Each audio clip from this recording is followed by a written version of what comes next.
يا أيها الذين آمنوا أطيعوا الله وأطيعوا الرسول ولا تبطلوا أعمالكم. السلام عليكم ورحمة الله وبركاته. السلام عليكم ورحمة الله وبركاته. إن الحمد لله نحمده ونستعينه، من يهده الله فلا مضل له ومن يضلل فلا هادي له، وأشهد أن لا إله إلا الله وحده لا شريك له، وأشهد أن محمدا عبده ورسوله. أما بعد فأعوذ بالله من الشيطان الرجيم. واعتصموا بحبل الله جميعا ولا تفرقوا.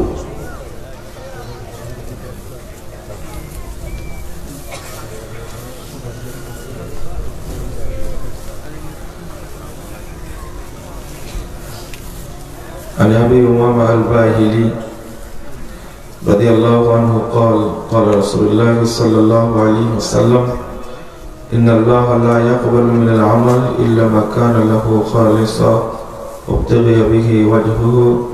رواه النسائي بإسناد صحيح. عن أنس رضي الله عنه قال قال رسول الله صلى الله عليه وسلم: لا يؤمن أحدكم حتى أكون أحب إليه من والده وولده والناس أجمعين. متفق عليه.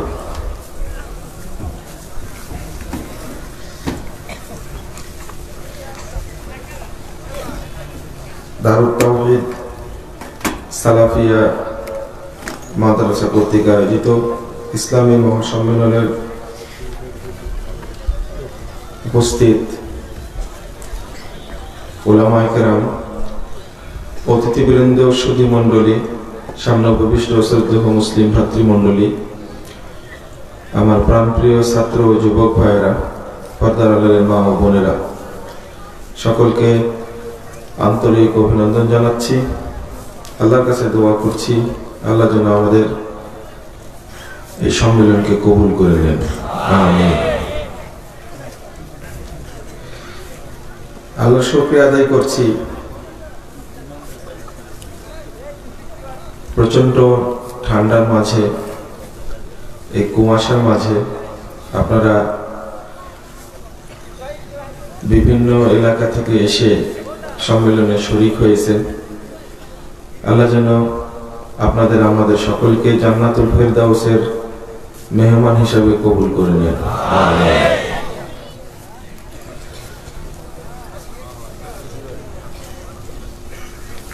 এ ধরনের প্রোগ্রামে হাজির হওয়ার আলাদা ফজিলতি বর্ণিত হয়েছে। 1556 নম্বর হাদিস, তাবরানী আওসাতের মধ্যে একটি বর্ণনা এসেছে। রাসূলুল্লাহ সাল্লাল্লাহু আলাইহি ওয়াসাল্লাম বলছেন, মা জালাসা কওমুন ইয়াযকুরুনাল্লাহ, কিছু মানুষ যখন এক জায়গায় বসে আল্লাহকে স্মরণ করে, আল্লাহর কথা পর্যালোচনা করে, ইল্লা নাদাহুম মুনাদিম মিনাস সামা, তখন আসমান থেকে আল্লাহ ডেকে বলেন, যখন এই মাজলিস শেষ হয়ে যায় আল্লাহ বলেন, কুমু মাগফুরাল লাকুম, তোমরা এখন চলে যাও, তোমাদের সবাইকে ক্ষমা করে দেওয়া হয়েছে। ক্ষমা করার মালিক কে? আর কেউ ক্ষমা করতে পারেন? কোন নবী, ফেরেশতা? ক্ষমা করার অধিকার একজনের কাছে সীমাবদ্ধ, তিনি আল্লাহ। আর এই ঘোষণাটা যিনি করছেন তিনি কে? আল্লাহ। এই ঘোষণাও আল্লাহই করছেন, কুমু মাগফুরাল লাকুম, তোমরা চলে যাও, তোমাদের সবাইকে ক্ষমা করে দেওয়া হয়েছে। পরের বাক্যটি আরো গুরুত্বপূর্ণ। রাসূল সাল্লাল্লাহু আলাইহি ওয়াসাল্লাম বলছেন, পরে আল্লাহ বলেন, ওয়াবাদদালতু সাইয়্যাতিকুম হাসানাত, তোমরা জীবনে যত পাপ করেছিলে সমস্ত পাপকে আমি আল্লাহ নেকিতে পরিবর্তন করে দিয়েছি। আপনি বক্তব্য বুঝেন চাই না বুঝেন, অংশগ্রহণ করেছেন, এই জন্যই আল্লাহ এই ফজিলত নির্ধারণ করেছেন। আলহামদুলিল্লাহ, আমরা ইনশাআল্লাহ এই ফজিলত পাব। আপনারা যারা দোকানে বা রাস্তাঘাটে ঘোরাফেরা করছেন তাদেরকে অনুরোধ জানাবো, আপনারা প্রোগ্রামে উপস্থিত হন এবং আলোচনা শোনার জন্য প্রস্তুতি নিন। আলোচনাটা দেওয়া হয়েছে আমাকে, আপনারা শুনেছেন, মুসলিম ঐক্যের মানদণ্ড। বিষয়টা নিয়ে আলোচনা করা খুব জটিল, কারণ আলেমদের মাঝে আমাদের মাঝে ঐক্য নাই, তা আলোচনা করবে কি করে, তাই না? যদি ঐক্যবদ্ধ থাকতো তাহলে ঐক্যের গুরুত্বটা বোঝানো যেত। এখন উল্টা বলা উচিত, বিভক্তির পরিণাম কি, তাই না? এখন আলোচনা করার দরকার বিভক্তির পরিণাম, তাহলে ভালো হতো। আল্লাহ রাব্বুল আলামিন বলছেন সূরা আলে ইমরান 103 নম্বর আয়াত, ওয়াতাসিমু বিহাবলিল্লাহি জামিআন ওয়া লা তাফাররাকু, তোমরা ইতিসাম করো। ইতিসাম শব্দের অর্থ হলো, আসলে বলা হয় চিল আছে না, চিল চিনেন? চিলের ওজন কম, কিন্তু ওর নখ গুলো যে আছে খুব ধারালো নখ। ওই নখ গুলো যখন মাছের শরীরে বসিয়ে যায় তখন আটকে যায়। চিলের ওজনের চেয়ে মাছের ওজন অনেক বেশি হওয়ার পরেও কিন্তু মাছ তুলে নিয়ে চলে যায়। এই খামসে দিয়ে ধরার নাম হলো ইতিসাম, যেটা কখনো ছুটে যাবে না, ওটা কি বলে? ইতিসাম। তাহলে বলছেন ওয়াতাসিমু, তোমরা শক্ত করে ধরো, ইতিসাম করো। যেমন একটা সিংহের ওজন বেশি না একটা মহিষের ওজন বেশি? কিন্তু একটা সিংহ কিন্তু মহিষকে সহজেই পারতে পারে না। কিসের বলে? ওর শক্তি, কৌশল এবং ওর সাহস, এমনি পেরে ফেলতে পারে। এমনকি একটা হাতিকে পর্যন্ত সিংহ দুর্বল করে ফেলে। হাতির চেয়ে ওজনে অনেক কম সিংহ, তাই না? ঠিক ইতিসাম ওই রকম জিনিস। কেন ব্যবহার করলেন ইতিসাম শব্দটা? এই জন্য বললাম ওইভাবে ধরতে হবে। ওয়াতাসিমু, কি ধরতে হবে? বিহাবলিল্লাহি জামিআন ওয়া লা তাফাররাকু। হাবলুল্লাহ, আল্লাহর রজ্জু ধরতে হবে। তারপরে বলছেন জামিআ, সবাই মিলে। তারপরে বলছেন ওয়া লা তাফাররাকু, তোমরা দলে দলে বিভক্ত হয়ো না। আমাদের মাঝে আলোচনাটা বেশি যে আল্লাহ ঐক্যবদ্ধভাবে কাজ করতে বলেছেন, বিভক্ত হতে নিষেধ করেছেন, সবাই মিলে একসঙ্গে থাকতে বলেছেন, এই আলোচনাটা বেশি হয়। কিন্তু ঐক্যটা হবে কি নিয়ে, এইটা নিয়ে কোনো আলোচনা হয় না। সব দলেরই আয়াত কিন্তু এটা, ওয়াতাসিমু বিহাবলিল্লাহি জামিআন ওয়া লা তাফাররাকু। কোন আলেম আছে পৃথিবীতে যার এই আয়াতটা মুখস্থ নাই এমনটা না, কিন্তু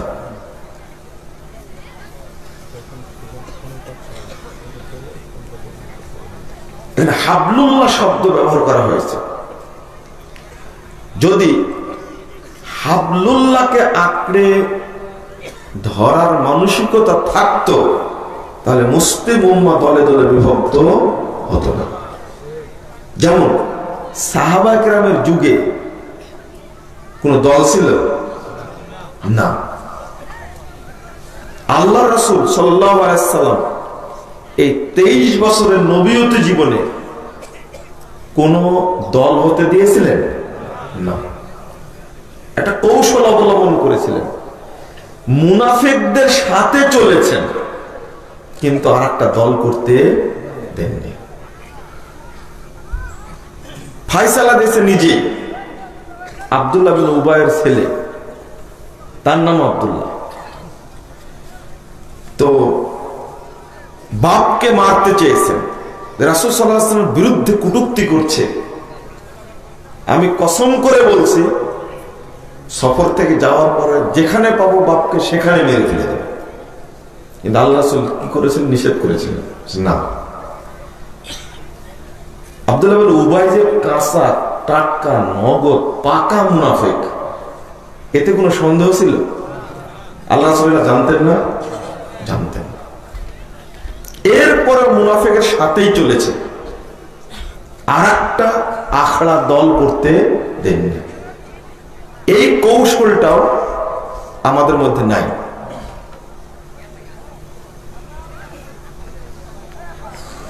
ঠিক সাহাবীদের মধ্যে আবু বকর রাদিয়াল্লাহু আনহু আমলে, ওমর রাদিয়াল্লাহু আনহু আমলে বিভক্তি যত হওয়ার চেষ্টা হয়েছে ততটাই তারা সচেতন থেকেছেন কেউ যেন বিভক্ত না হয়। তবে শেষ কথা হলো এটা, যতই চেষ্টা করুক মুসলিম উম্মাহ বিভক্ত হবে, এটা হলো শরীয়ত। বুঝা গেছে কথা? বিভক্ত হবে, এইটা আল্লাহর বাণী, রাসূলের বাণী। বিভক্তকে আপনাকে ঠেকাতে পারবেন না, পারার কোনো সুযোগ নেই। তবে এই বিভক্তির মাঝে আপনাকে চলতে হবে সিরাতে মুস্তাকিমের পথে। এবার কি বুঝা গেছে আমার কথাটা?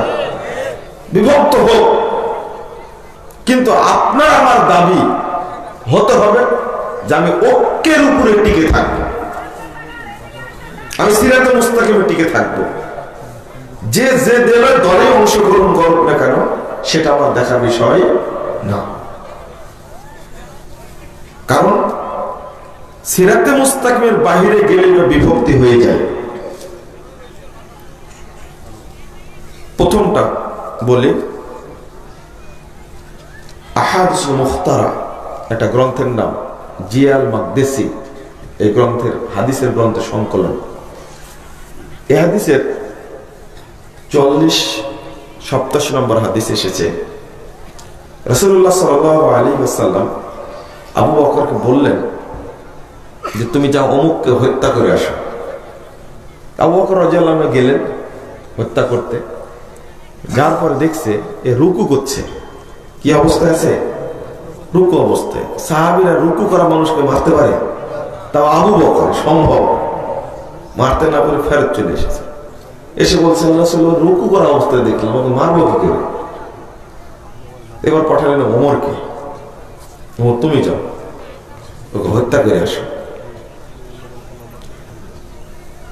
ওমর রাদিয়াল্লাহু আনহু গিয়ে দেখছেন ও সেজদা অবস্থায় আছে, মারতে পারবে না।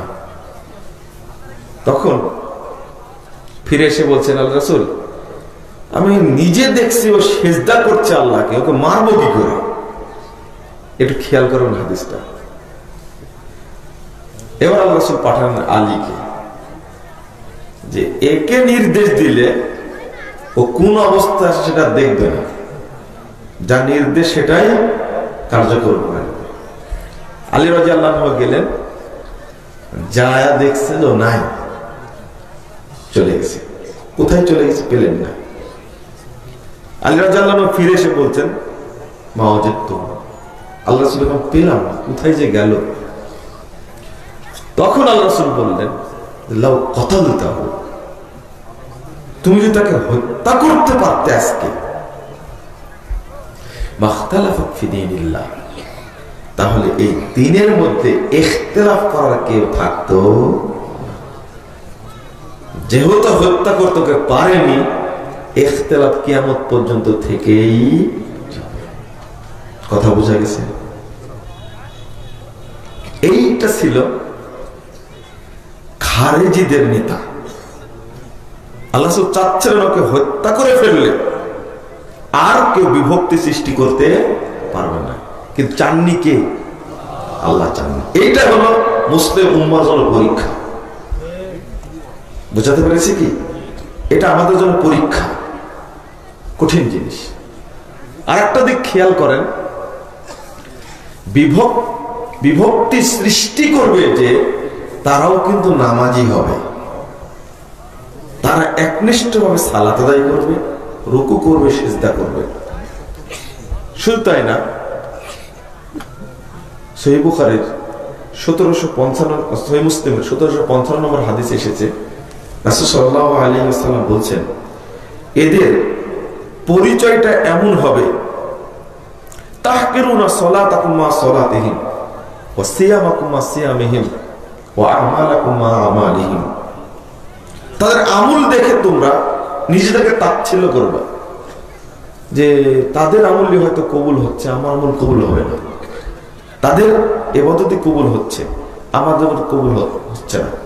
তাদের সিয়ামই কবুল হচ্ছে, আমাদের সিয়াম কবুল হবে না। মনে মনে এটা ভাববে। তো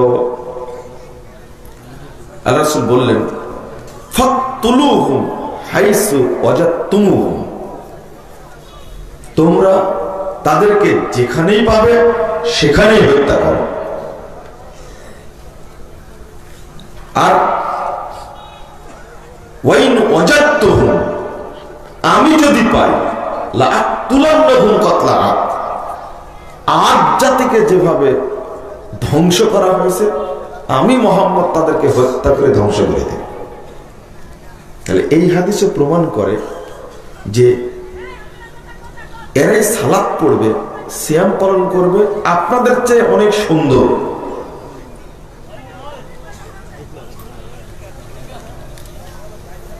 এই কাফেলাটাই হলো, এই দলটাই হলো যাদেরকে ইসলামে খারেজি বলা হয়।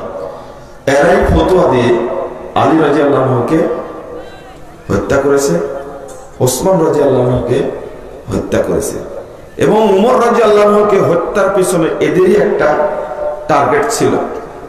তবে এই তিন খলিফার হত্যার পিছনে মূল মদদ দিয়েছে ইহুদি খ্রিস্টান।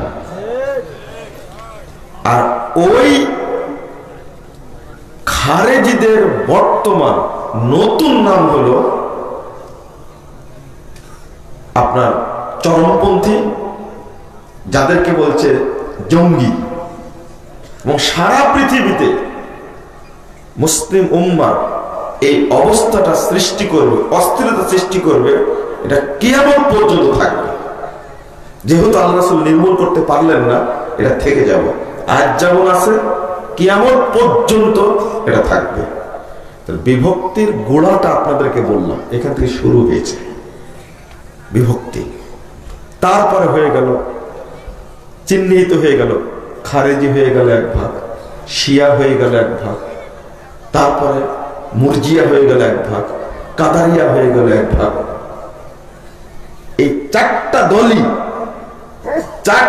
দলই জাহান্নামী, এটা রাসূল সাল্লাল্লাহু আলাইহি ওয়াসাল্লাম বলে গেছেন।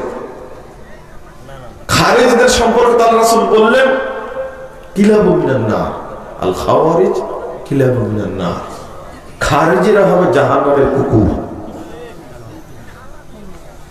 দুর্ভাগ্য এখানে কথাটা বলে দিই, আজকে বাংলাদেশে যখন নির্ভেজাল তাওহীদের একটা জাগরণ চলছে, ঠিক ওই মুহূর্তে বেদাতীরা বিভ্রান্ত সৃষ্টি করার একটা ষড়যন্ত্র করছে। আহলে হাদিসদের সম্পর্কে ভুল ধারণা দেওয়ার জন্য তারা খুব কৌশলে আগাচ্ছে। আহলে হাদিসদের এই দাওয়াতি কার্যক্রম,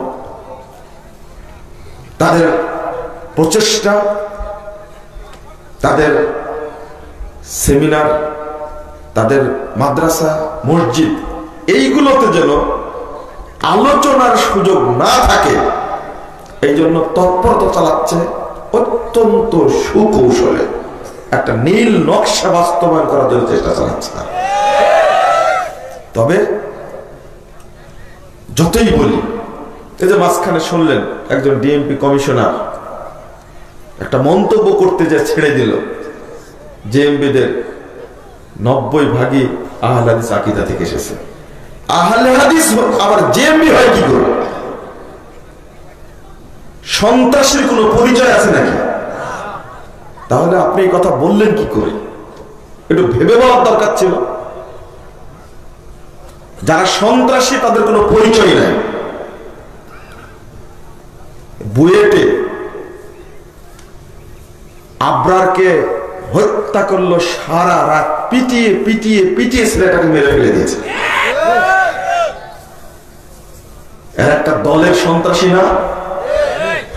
তাহলে এই সন্ত্রাসীগুলোর কারণে, এই দলীয় সন্ত্রাসীর কারণে এই অত্যাচারের অপরাধটা প্রধানমন্ত্রীর উপরে যাবে? তাহলে আপনি আহলে হাদিসদের উপরে চাপিয়ে দিলেন কেন? নামটা আহলে হাদিস বললেন কেন?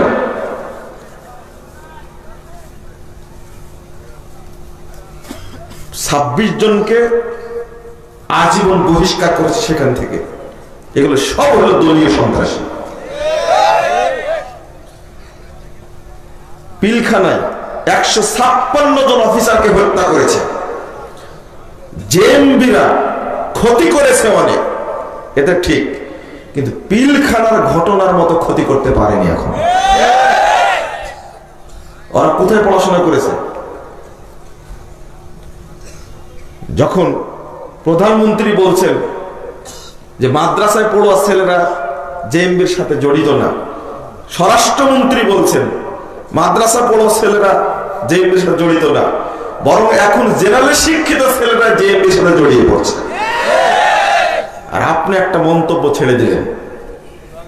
কথা বলার জন্য একটু হিসাব নিকাশ করে মিডিয়ার সামনে বলতে হয়। হাজার হাজার প্রতিষ্ঠান বাংলাদেশে আছে, হাজার হাজার মসজিদ আছে, হাজার হাজার জনবল আছে। আপনি চোখে না দেখে, তদন্ত না করে এটা বলার অধিকার আপনার ছিল না। কারণ এটাও ইতিহাস জানা উচিত, এদেশে যখন জঙ্গিবাদের এই বিভ্রান্তকর অবস্থা সৃষ্টি হয় তখন আহলে হাদিসরাই এদের বিরুদ্ধে প্রথম কলম ধরেছে, প্রথম কথা বলেছে। তখন আপনারাও চিনতেন না কারা জেএমবি কি। এই শায়েখ রহমান বাংলা ভাইকে সরকারের তৎপরতায়, সরকারি মদদে মাঠে নামানো হয়েছিল না? তারা একটা রাজনৈতিক দল, তাদের তৎপরতায় চলেছে। এটা জানার পরে, না হলে উপেল মিছিল করে বেড়াইছে, উপেল মানুষকে টাঙ্গিয়ে হত্যা করেছে। এর একটা যুগ গেছে না এক সময়, পুলিশের তৎপরতায়, পুলিশের সহযোগিতায়। কিন্তু পরবর্তী যখন বুঝলো তখন তাদেরকে চেপে ধরলো, টুটি চেপে ধরলো। কিন্তু তার আগ পর্যন্ত আমরা বলেছি যে ইসলামের মধ্যে এই বিশৃঙ্খলা সৃষ্টি, এই দেশটাকে চরমপন্থী দেশ, ইরাক, আফগান, সিরিয়া, লিবিয়ার মতো এই দেশটাকে পাশ্চাত্য শক্তি গ্রাস করার জন্য জেএমবি নামে একটা গুটি চালিয়ে এটা ষড়যন্ত্র পাকিয়েছে। এই কথা আমরা আগেই বলেছি। যারা উসমানকে, আলীকে, ওমর রাদিয়াল্লাহু আনহু তাদেরকে হত্যা করেছে, ওই দর্শন নিয়ে তারা মাঠে চলে, তারা কি আহলে হাদিস আকীদার হতে পারে? হ্যাঁ, যদি কুসন্তান আহলে হাদিস করে জন্মগ্রহণ করার পরে যদি সন্ত্রাসী হয়, সেজন্য আহলে হাদিসরা দোষী? যদি কুসন্তান আহলে হাদিস হয়ে ও ডাইভার্ট হয়ে চলে যায় জেএমবির খাতায়। আমরাও বলি তাদেরকে ধরে শাস্তি দিন, কিন্তু আহলে হাদিসের উপরে আপনি দোষারোপ করবেন কেন? নামটা বলবেন কেন আপনি? বন্ধুরা আমার, বিভক্তি সেখান থেকে শুরু হয়েছিল, ওই বিভক্তি আজও চলছে। তবে আল্লাহ রাব্বুল আলামিন একটা শর্ত করেছেন, সে শর্তটা হলো যদি হাবলুল্লাহকে আঁকড়ে ধরে, অর্থাৎ হাবলুল্লাহ আল্লাহর রজ্জু, অর্থাৎ পবিত্র কোরআন এবং সহিহ হাদিসকে যদি কেউ আঁকড়ে ধরে, তাহলে ওই বিভক্তির মধ্যে পড়বে না। কিন্তু অধিকাংশ মানুষই হাবলুল্লাহকে না ধরে হাবলুল নাসকে ধরেছে, মানব রচিত বিধানকে ধরেছে। এই জন্যই মতনক্যটা বেশি হয়েছে। মতনক্যের পিছনে যদিও আমরা বক্তব্যে বলি সবচেয়ে বেশি ভূমিকা আছে সমাজে প্রচলিত জয়ীব এবং জাল হাদিসের। তো ওইগুলো যদি বাদ দেই, একটা জাল হাদিস এটা কি হাবলুল্লাহ, মানে আল্লাহর রজ্জু, আল্লাহর বিধান কি সেটা? জাল হাদিস কি আল্লাহর বিধান না? ওটা যদি বাদ দিই তাহলে তো বিভক্তি থাকে না। একটা জয়ীব হাদিসের কারণে বিভক্তি, তো ওটা থাকে না। তো যদি জয়ীব হাদিসটা বাদ দিই, সকলেই একই প্ল্যাটফর্মে। হ্যাঁ, আমুলের ক্ষেত্রে একটু ছাড় দেওয়া যায়। কেউ বুকে হাত বাঁধছে, কেউ নাভের নিচে হাত বাঁধছে। যদিও এই ছোটখাটো আমুলের বিভক্তির কারণে মুসলিম উম্মাহ বাংলাদেশে বিভক্ত। যদি ইসলামী দলগুলো জানতো এবং মূল কারণটা অনুসন্ধান করত যে কোন কারণে বিভক্ত, জাতি বিভক্ত কোন কারণে, এই কারণটা অনুসন্ধান করে যদি সেখানে ঔষধ দিত, তাহলে বিভক্তি দূর হতে বেশি সময় লাগত। কেন? একটু যদি ইঙ্গিত দেই, যেমন এদেশের একটা বড় বিভক্তির কারণ হলো আকীদাগত বিভক্তি। এখানে তো কোনো ছাড় নাই। আমলের ক্ষেত্রে ছাড় দিলেও আকীদার ক্ষেত্রে ছাড় হবে না। সারা দেশের অধিকাংশ মানুষই বিশ্বাস করে আল্লাহ রাব্বুল আলামিন নিরাকার। বিশ্বাস করে না এটা? নবী মুহাম্মদ সাল্লাল্লাহু আলাইহি ওয়াসাল্লাম নূরের তৈরি, বিশ্বাস করে না? এই আকীদা কি সঠিক না? তাহলে প্রথমেই তো বিভক্ত করে ফেলেছি। আল্লাহর নবী নূরের তৈরি, আমার নবী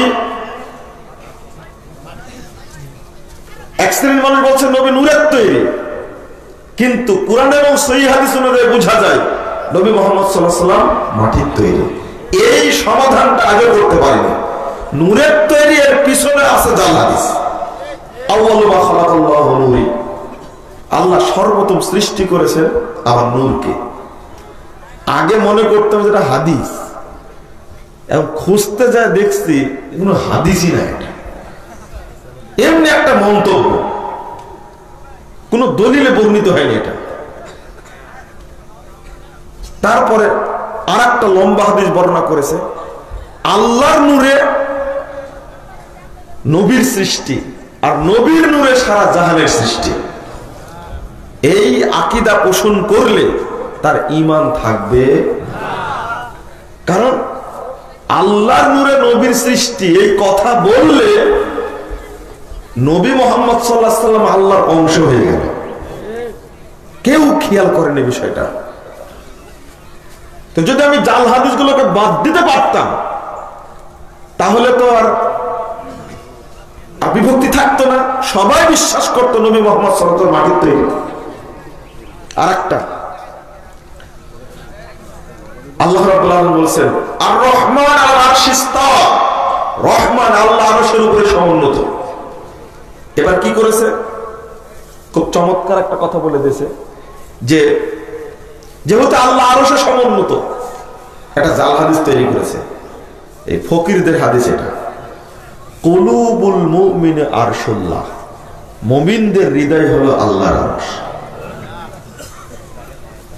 তাহলে সকল মুমিনের হৃদয়ে কি আর কে আছে? আল্লাহ আছে। আরেকটা জাল হাদিস, আল কলবু বাইতু রব্বে, অন্তর হলো রবের ঘর।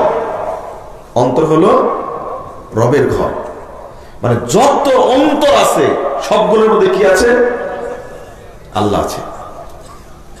এখান থেকে ধারণা তৈরি হয়েছে ওয়াহদাতুল উজুদ, অর্থাৎ সবকিছুর মধ্যে আল্লাহর উপস্থিতি। নাউজুবিল্লাহ। ওই জন্য বাংলায় বলে যত কাল্লা তত আল্লাহ। কারণ এই ফালতু আকীদাকে যদি আমরা ছুঁড়ে ফেলে দিতে পারতাম, যে হাদিস জাল, যার কোনো সনদ নাই, এগুলো তৈরি করেছে এই সুফিবাদী বুজুর্গরা, দরবেশরা এগুলো তৈরি করেছে। এগুলো হাদিস না, এগুলো তৈরি করে সুফিবাদী দরবেশগুলি, যারা মাজার পূজা করে খায়, পেট পূজারি, মুরিদদের নজর নামাজ খায়, তারা এগুলো তৈরি করেছে। আর এই সুফিবাদ কি আজকে তৈরি হয়েছে? বন্ধুরা আমার, এই সুফিবাদের নব সংস্করণ হলো বর্তমানে প্রচলিত কোয়ান্টাম মেথড। এটা আরেকটা শয়তানি ফাঁদ। খবরদার, এই কোয়ান্টাম মেথডকে নিয়ে আপনারা উৎসাহী হবেন না। এরা হলো সুফিবাদের নব সংস্করণেরা। এই মহাজাতক বুখারী বাংলাদেশে এই ইহুদি, খ্রিস্টান, হিন্দু, বৌদ্ধ, ব্রাহ্মণ, মুসলিম সবার সমন্বয়ে একটা মতবাদ তৈরি করেছে, নাম দিয়েছে কোয়ান্টাম মেথড। ও না আরবি জানে, না ইংরেজি জানে, না ভালো বাংলা জানে, কিছুই জানে না, একটা মতবাদ তৈরি করে দিয়েছে। আর এখানে সামিল হচ্ছে যত শিক্ষিত লোক, তারা ওখানে সামিল হচ্ছে।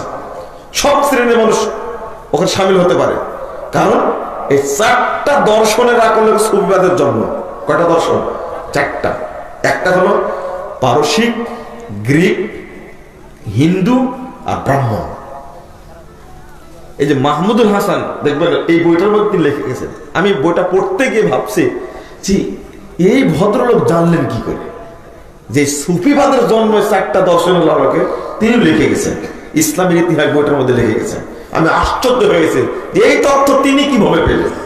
একজন জেনারেল শিক্ষিত মানুষ, তিনি তথ্য দিয়েছেন এই সুফিবাদের জন্মই হলো এই চারটা দর্শনের আলোকে। এখানে ইসলাম আছে? চারটা সভ্যতার কথা বললাম, ইসলাম আছে না? ইসলাম থাকবে কি করে? ওরা একটা কথা বলে দিয়েছে না, যারা আল্লাহর মানুষকে এক মনে করে। একটু লম্বা হয়ে গেল কথাটা বলতে, যে মানে আকীদার ক্ষেত্রে জাল হাদিসের যে কুপ্রভাব, এই কারণে বিভক্তটা বেশি হয়েছে। কারণ যত পীরপন্থী বেরলভী আকীদার লোক আছে, সবাই কিন্তু সুফিবাদে বিশ্বাসী, মরা পীরকে সেজদা করা বিশ্বাসী। আর যারা দেওবন্দি, তারা তাজা পীরকে ভক্তি করা বিশ্বাসী। এই দুটা তরিকা বেরিয়ে গেছে, একটা বেরলভী তরিকা আর একটা হলো দেওবন্দি তরিকা। উভয় উদ্দেশ্য হলো সুফিবাদ। এখানে বলে দিয়েছে আকার কিনার নিরাকার সেই রব্বানা। আহমদ আহাদ হলে তবে যাই জানা। আহমদ কি হলে? আহাদ হলে তবে যাই জানা। মিমের ওই পর্দাটিরে উঠিয়ে দে রে মন, দেখবি সে তাই বিরাজ করে আহাদ নিরঞ্জন। কি সুন্দর করে বানিয়েছে দেখছেন? আরে আকার আর নিরাকার সেই তো রব্বানা। আহমদ আহাদ হলে তবে যাই জানা, মানে আহমদটা ওই মিমটা তুলে দিলে কি হয়ে যাবে? আহাদ হয়ে গেল না? আহাদ কার নাম? আহমদ কার নাম? মুহাম্মদ সাল্লাল্লাহু আলাইহি ওয়াসাল্লাম। আহমদের মিমটা তুলে দিলে কি হয়ে গেল? আহাদ হয়ে গেল। দেখবি সেটাই বিরাজ করে আহাদ নিরঞ্জন। নাউজুবিল্লাহ। তাহলে আল্লাহর মানুষের মধ্যে কোনো পার্থক্য নাই। বলেন তো, এইরকম নষ্ট, খারাপ, জঘন্য আকীদা কোন মুসলমান পোষণ করতে পারে? এই আকীদাতেই অধিকাংশ মানুষ বিশ্বাসী। তাবলীগের স্বরূপ বইটা লিখতে গিয়ে আমি ওখানে সুফিবাদে আকীদা তুলে ধরেছি। বাংলাদেশে এই মানসুর হাল্লাজকে আর বায়েজিদ বোস্তামীকে যেভাবে উচ্চ আসনে আরোহণ করানো হয়, যত বড় উপরে তোলা হয়, অথচ তাদের আকীদা সম্পর্কে বাংলাদেশের মানুষ জানে না। এরাই ছিল সুফিবাদের প্রবক্তা। বায়েজিদ বোস্তামীর আকীদা কত খারাপ। আমি আকীদাগত বিষয় বলছি কেন? যতদিন পর্যন্ত আকীদার ক্ষেত্রে পরিষ্কার ধারণা না আসবে ততদিন মুসলিম ঐক্য সংগঠিত হবে না। আপনার ওই জায়গায় যেতে হবে। কেন আপনি সুফিবাদে আকীদা ধারণ করবেন, বিশ্বাস করবেন কেন? যে লোকটা বলতে পারে তলাবতুল্লাহ সিদ্দিনা সানা, আমি আল্লাহকে খুঁজছি 60 বছর যাবত, ফাইদা আনা হুয়া, এখন দেখছি আমি নিজেই আল্লাহ। বাড়ির বাহির থেকে ডাক দিলে বলতো লাইসা ফিল বাইতে গায়রুল্লাহ, আরে বাড়িতে আল্লাহ ছাড়া কেউ নাই, কাকে ডাকছো তুমি? এতে বায়েজিদ বোস্তামীর কথা। সুবহানি সুবহানি মা আযমা শানি, বলতো আমি কতই না পবিত্র, আমি কতই না পবিত্র, আমার মর্যাদা কতই না বেশি। সুবহান শব্দটা কার সাথে যুক্ত? আমরা বলি না সুবহানাল্লাহ, ও নিজে যোগ করতো সুবহানি সুবহানি মা আযমা শানি। এত খারাপ আকীদা হয়। অনুরূপভাবে মানসুর হাল্লাজ, তাকে ফাঁসিতে ঝুলানোর কারণই ছিল ও নিজে আল্লাহ বলে দাবি করেছে। নিজে নিজেই বলতো নাহনু রুহান, আল্লাহর আমি তো দুইটা রূহ, হালাল না বাদানা, এক দেহের মধ্যে শামিল হয়ে গেছে। তাদেরই আরেক শাগরেদ নাম ইবনুল আরাবী, এই বেকুব যে আকীদা পোষণ করে, ঠিক বলতে লজ্জা লাগে। বলছে ফায়াহমাদুনি ওয়া আহমাদুহু, আল্লাহ আমার প্রশংসা করে আর আমি আল্লাহর প্রশংসা করি। ওয়া ইয়াবুদুনি ওয়া আবুদুহু, আল্লাহ আমার ইবাদত করে আর আমি আল্লাহর ইবাদত করি। নাউযুবিল্লাহ পড়ছেন কেন আপনারা? যেহেতু আল্লাহর বান্দার মধ্যে পার্থক্য নাই, তাই আল্লাহ বান্দার ইবাদত করে, বান্দা আল্লাহর ইবাদত করে। আস্তাগফিরুল্লাহ, নাউযুবিল্লাহ। তারপরে বলছে ইন্নামার রিজাল ইযা ইউজাজিউ জাওজাতাহু ইন্নামা ইজাজুল হাক্কা। আমি আগে আস্তাগফিরুল্লাহ পড়ে নিচ্ছি, মাফ করবেন। বলছে কোন ব্যক্তি যখন তার স্ত্রীর সাথে আলিঙ্গন করে তখন সে যেন তার রবের সাথে আলিঙ্গন করে। নাবলুসি এই বেকুব এই সমস্ত কথা বলতে মুরতাদ হয়ে যাবে, তো মুসলমান থাকবে না। এই ব্যাখ্যা দিয়ে বলছেন ইন্নামা ইয়ানকিহুল হাক্কা। নাবলুসি বলছে আরে আলিঙ্গন করে মানে সরাসরি আল্লাহর সাথে সহবাস করে। আলহামদুলিল্লাহ, আমি ইচ্ছা পোষণ করেছি। অবস্থা যাই হোক, এই সুফিবাদী আকীদার 12টা বাজাতে হবে বাংলাদেশে। একবার মানে সর্বস্তরের জনগণের কাছে এই ঘৃণ্য নোংরা আকীদা ছড়িয়ে দিতে হবে। মানুষ যেন বুঝতে পারে এই সুফিবাদী নোংরা আকীদার কারণে মানুষের ঈমান ধ্বংস হয়ে গেছে। কিছু কিছু লোক বলে যে এইগুলো আলোচনা না করলে হয় না, যেখানে ঈমানের প্রশ্ন, কুফরের প্রশ্ন, সেইগুলো আলোচনা করবো না মানে? ওগুলো আলোচনা না করলে মানুষ জানবে কি করে? আকীদার ক্ষেত্রে কোনো ছাড় নাই, আমলের ক্ষেত্রে ছাড় দিব। তবে এখানে দুঃখের বিষয় আছে, সেটা হলো বাংলাদেশে মূল বিভক্তির কারণ হলো এটা যে যে মসজিদে আমিন আসতে বলা হয় ওই মসজিদে জোরে আমিন বলার কোনো মুক্তাদি ঢুকতে পারবে না। আচ্ছা, অত্যাচার করা হচ্ছে কেন? কোন প্রমাণ আছে এমনটা? সারা বাংলাদেশে হানাফি মাযহাবের কোন ভাই যদি আহলে হাদিস মসজিদে সালাত আদায় করে,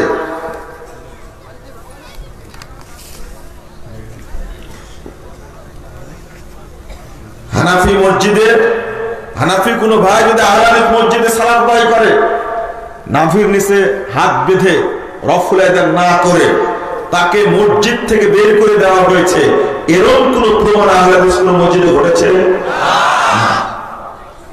এত চরমপন্থী হলেন কেন? আমরা তো সত্য কথা বলিনি। যদি সত্য কথা বলতাম তাহলে এই সমস্ত ঘটনা আহলে হাদিস মসজিদে ঘটতো। এখন পর্যন্ত ঘটেনি, কিয়ামত পর্যন্ত ঘটবে না ইনশাআল্লাহ। কিন্তু অসংখ্য মসজিদে প্রমাণ আছে। এই যে জয়ীফ হাদিসের ক্ষেত্রে, জাল হাদিসের ক্ষেত্রে, আমলের ক্ষেত্রে যেটা বলছি, এটা কেন? মসজিদে লেখা আছে এই মসজিদে জোরে আমিন বলা নিষেধ, রফল আদান করা নিষেধ, বুকে হাত বাঁধা নিষেধ। লেখা আছে কেন মসজিদে? লেখা আছে লা মাযহাবীদের মসজিদে ঢোকা নিষেধ। লেখা আছে কেন এগুলো? এই সীমাবদ্ধতা তৈরি করলেন কেন? আগে যেটা ছিল সেটা হলো আহলে হাদিস মানুষ কোন মসজিদে গিয়ে আমিন জোরে বললে মসজিদ তাকে দিয়ে ধোয়া নিয়েছে, মসজিদ ধৌত করতে হয়েছে তাকে। তুমি কেন জোরে আমিন বললে? এত খারাপ পরিবেশ ছিল। আর এখন মনে হচ্ছে অবস্থা দৃষ্টে ইসলামের প্রাথমিক যুগ চলছে। রাসূল সাল্লাল্লাহু আলাইহি ওয়াসাল্লামের যুগে সাহাবীদের উপরে যেভাবে অত্যাচার করা হতো, সারা বাংলাদেশে যুবকদের উপরে সেই অত্যাচারটা করা হচ্ছে। এখন সব জেলা থেকে রিপোর্ট, তারা ইউটিউবে বক্তব্য শুনছে, বইপত্র কিনছে। এখন বিশ্বটা মিডিয়ার কাছে সব এক জায়গায় হয়ে গেছে, সবার কাছে দাওয়াত পৌঁছে যাচ্ছে। এমনকি ইসলামিক ফাউন্ডেশনের বুখারী কিনে তারা হকটা খুঁজে পাচ্ছে, তখন তাদের উপর অত্যাচার করা হচ্ছে। কেন? আমরা তো শিথিল, মাযহাবের নাম দিয়ে গোলামি করা হচ্ছে। কেন? কেন গোলামি করা হচ্ছে? যদি বলি যে হাবলুল্লাহ ধরতে হবে, এক শ্রেণীর মানুষ ইলিয়াস সাহেবের তরিকা নিয়ে ব্যস্ত হয়ে পড়ে আছে। আর এদের সংখ্যাটা সবচেয়ে বাংলাদেশে বেশি। তারা কেন আসতে পারেনি এখন পর্যন্ত হাবলুল্লাহর কাছে আত্মসমর্পণ করতে? হাবলুল্লাহর কাছে আত্মসমর্পণ করেনি কেন? ওই যে ফাজাইল বর্ণিত, ফজিলত বর্ণিত হয়েছে, যার কোনো দলিল নাই, শুধু কবরের কাহিনী আর স্বপ্নের কাহিনী তারা ভর্তি করা আছে, ওইগুলোই পড়ে মানসিক ভাবে তারা প্রতিবন্ধী হয়ে গেছে। এই মুরব্বীদেরকে কোরআন হাদিস বুঝালে বুঝতে চায় না, বুঝালে বুঝবে না, বড় আপনার উল্টা ধমক দিবে। তুমি কি বুঝো? কোরআনকে যতটুকু মূল্যায়ন করে তার চেয়ে তারা ফাজাইল আমলকে বেশি মূল্যায়ন করে। প্রত্যেকের ব্যাগে ফাজাইল আমল থাকে, কিন্তু কোরআন থাকে না তাদের ব্যাগে হাদিস থাকে না। তাহলে হাবলুল্লাহ, কোরআন এবং হাদিস হলো হাবলুল্লাহ, তারপরে ফাজাইল আমলকে ধরলেন কেন? ওটা কি হাবলুল্লাহ? ওটা মানুষের তৈরি। যে এটা হলো বিভক্তির মৌলিক কারণ। আমি অবশ্য কয়েকটা কারণ, একটা বই আমরা বের করেছি, ইসলাম বনাম ফেরকাবন্দি, সিরাতে মুস্তাকিম। বাংলাদেশে যতগুলো ফেরকা আছে সব ফেরকার আকীদা কি তাদের জবাব দিয়ে বইটা সংকলন করা হয়েছে। তার মধ্যে আমি কয়েকটা কারণ, আমি সংক্ষেপে, আমাকে শেষ করতে হবে।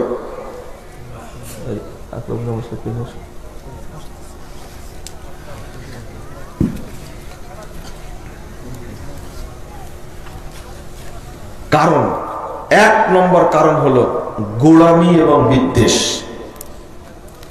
আজকে সালাফি আলেমদের মধ্যে, আহলে হাদিস আকীদার আলেমদের মধ্যে ঐক্য আছে। এটা কিন্তু বিভক্তি না, আপনি এটাও খেয়াল রাখবেন।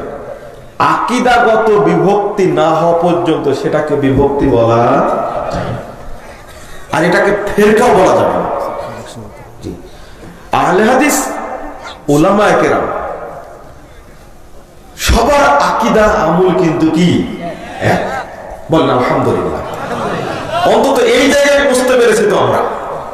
আগে একটু বেদাত নিয়ে ঝামেলা ছিল, গোলামি ছিল, কিন্তু এখন অনেকটা কি হয়ে গেছে, শিথিল হয়ে গেছে। বিশেষ করে মতনৈক্যটা থাকার পিছনে দুইটা কারণ ছিল। একটা হলো ফরজ সালাতের পরে দলবদ্ধ মুনাজাত, আর আরেকটা ছিল 2 আযান। এখন একটু শিথিল হয়নি বিষয়টা, আলহামদুলিল্লাহ আলেমদের কারণে এখন শিথিল হয়েছে।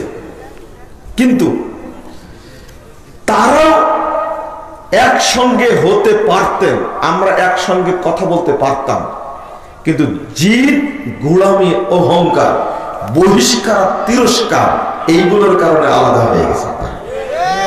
মানে যার হাতে যখন ক্ষমতা আসছে তখন যখন পেরেছি তিরস্কার করতে তখন করেছি, যখন পেরেছি অপমান করতে তখন করেছি, যখন হাতের কলমে শক্তি এসে বহিষ্কার করার বহিষ্কার করে দিয়েছি। এই কারণগুলোর জন্য আহলে হাদিস সমাজ কিন্তু এখনো বিভক্ত হয়ে আছে। আমি ওই স্মৃতিটা মনে করি যে আব্দুল্লাহ ইবনে উবাই পাক্কা মুনাফিক হওয়ার পরেও আল্লাহ রাসূল সাথে নিয়ে চলেছেন। আহলে হাদিস নেতৃবৃন্দ কার মধ্যে কোনো ত্রুটি দেখলে হাত যে এত শক্ত, মেজাজ যে এত কড়া আর এত গোলামি, এর কারণে বহিষ্কার আর তিরস্কার কলা কৌশলে, মানে দল থেকে বের করে দেওয়া, সমাজ থেকে ছাঁটাই করা, তাকে আলাদা করে রাখা, এই কৌশল যদি অবলম্বন না হতো তাহলে কিন্তু বিভক্তিটা হতো না, এটা আমার বিশ্বাস। হ্যাঁ, আল্লাহ বলে দিয়েছেন 14 নম্বর আয়াত সূরা সূরা, আল্লাহ বলেছেন ওমা তাফাররাকু ইল্লা মিন বাদি মা জাআহুমুল ইলমু বাগিয়াম বাইনাহুম।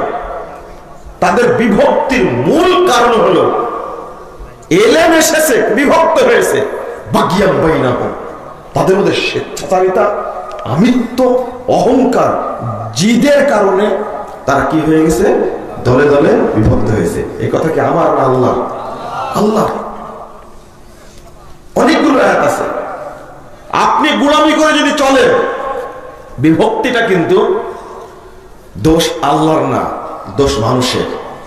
সূরা হুদ 118-19 নম্বর আয়াত আল্লাহ বলছেন ওয়ালাউ শাআ রাব্বুক লাজাআলান নাসা উম্মাতান ওয়াহিদা।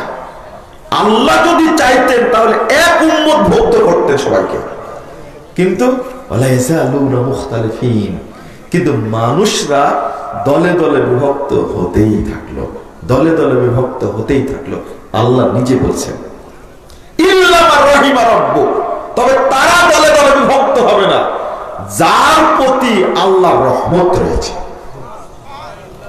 আপনি যদি কোন দলীয় বিভক্তির সাথে জড়িত হন তা নিশ্চিত মনে করবেন যে আপনার প্রতি আল্লাহর রহমত নেই।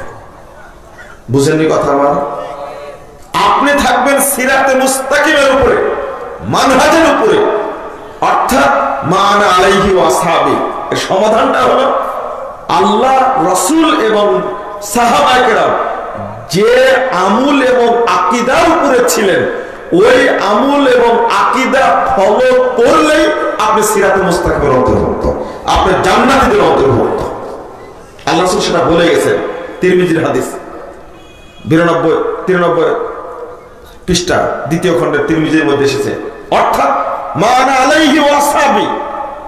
যখনই দেখবেন এই আমলটা সাহাবীদের, রাসূল সাল্লাল্লাহু আলাইহি সাল্লামের, এই আকীদাটা আল্লাহ রাসূল এবং সাহাবীদের, তখনই বুঝবেন যে আলহামদুলিল্লাহ আমি সিরাতে মুস্তাকিমের উপরে আছি এবং আমি জান্নাতি দলের অন্তর্ভুক্ত আছি। অন্য কোনো কিছু দেখার দরকার নাই। শুধু দেখবেন আমজনতা কি করবে। আমি ঠেলাঠেলি করছি একদিক, আরেকজন ঠেলাঠেলি করছে আরেক দিক, এখন সাধারণ মানুষ কি করবে?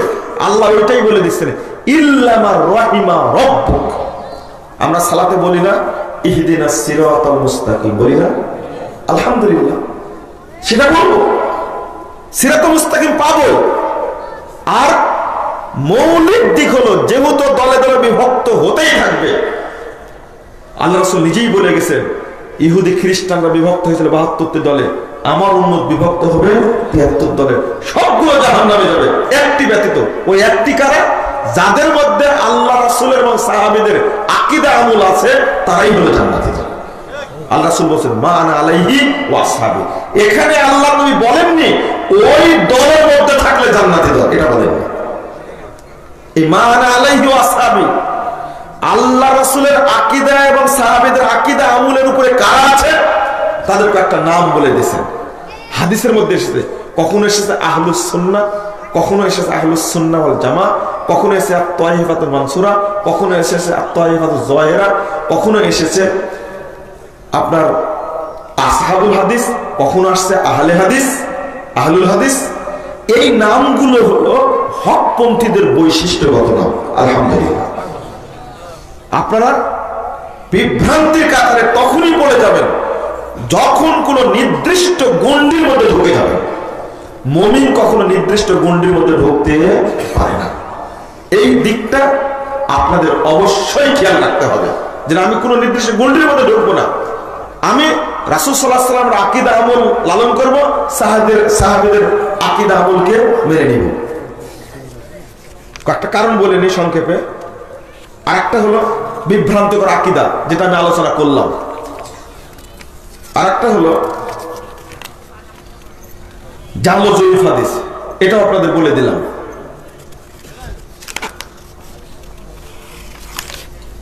আরেকটা হলো ফিকহি মাসালা ও উসুলগত মত পার্থক্য। কেন ঐক্যবদ্ধ হতে পারছি না?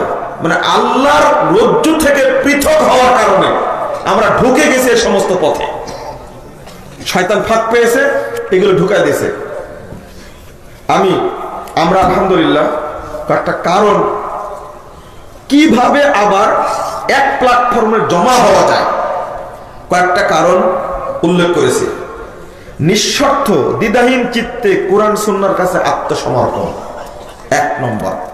সাহাবীদের মধ্যে ছিল না দলাদলি, তার কারণ ছিল তারা কোরআন এবং সুন্নাহ থেকে কখনো বিচ্যুত হয়নি, কখনোই না।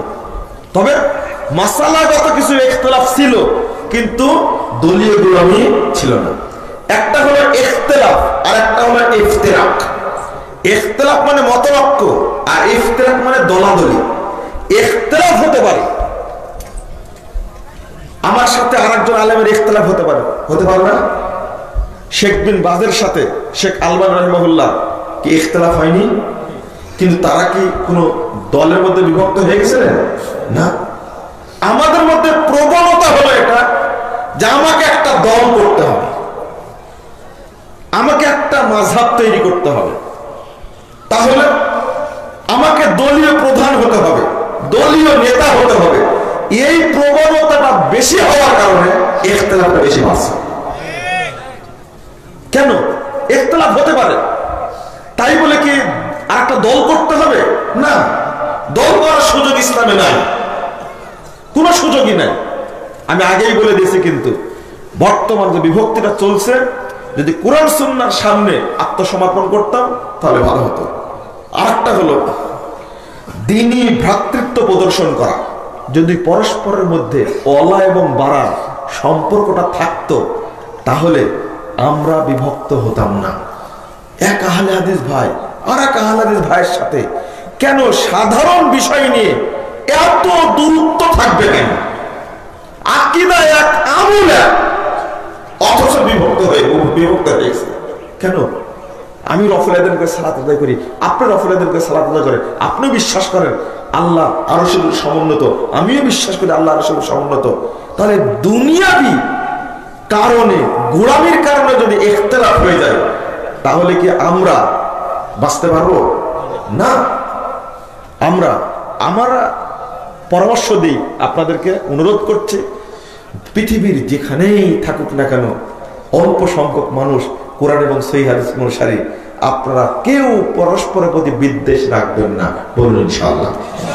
কোন আলেমকে ফেরেশতা বলবেন না, আবার কোন আলেমকে শয়তান বলবেন না, যেটা এই আচরণটা আছে। কিন্তু তুচ্ছ তাচ্ছিল্য, এই তুচ্ছ তাচ্ছিল্যের মূল কারণ হলো অহংকার। গমতুন নাস ওয়া তারুল হক, আল্লাহ নবী সংজ্ঞা দিয়েছেন অহংকারের। হককে দ্বন্দ্বভাবে প্রত্যাখ্যান করে আর মানুষকে তুচ্ছ করে। ও কি জানে? আকরামুজ্জামান কি জানে? শহীদুল্লাহ খান মাদানী কি জানে? মুজাফফর কি জানে? তুমি সব জানো। এইরকম গোলামি কেন? এক এক ফুলের এক এক সুগন্ধি, তাই না? এক একজনের কাছে এক এক এলেম আছে। হয়তোবা যে গোলামি অহংকারটা করছে তার কাছে কোনো এলেমই নেই, কারণ যার মধ্যে এলেম আছে সে তো নমনীয় হবে। খালি কলস বাজে বেশি, বলে না এটা? আপনি এই সমস্ত মন্তব্য করবেন কেন আলেমদের সম্পর্কে? অমুক কি জানে, অমুক কি জানে, কে জানে? সব জানেন আপনি কেন? কারো দেখবেন উসুলে হাদিসের প্রতি খুব আলহামদুলিল্লাহ জ্ঞান বেশি, কারো ইলমে হাদিসের প্রতি অনেক জ্ঞান। এক একজনের এক এক প্রতিভা, সমন্বয়ে আমরা চলতে পারবো না। একটু ভুল হয়ে গেলে আপনি বলে দিবেন ও কি জানে, ওর সাথে কোনো সম্পর্ক নাই। এই ভাষা কিন্তু আপনারা প্রয়োগ করবেন না। বললাম কাউকে আপনি ফেরেশতার আসনে বসায় দিবেন, ভক্তি করতে করতে করতে আল্লাহর আসনে বসায় দিয়েছেন আপনারা। কেন? ওই সমস্ত আলেম মারা গেলে মনে হবে যে কবর পূজা করবে। তার যদি ভুল হয় বুঝতেও পারেন, ভুলটা স্বীকার করবেন, আপনি স্বীকার করবেন না, না ওইটাই ঠিক আছে, এটাও ঠিক না, এটাও ভুল। আমি একটা, আল্লাহ আমাদের হেফাজত করুক।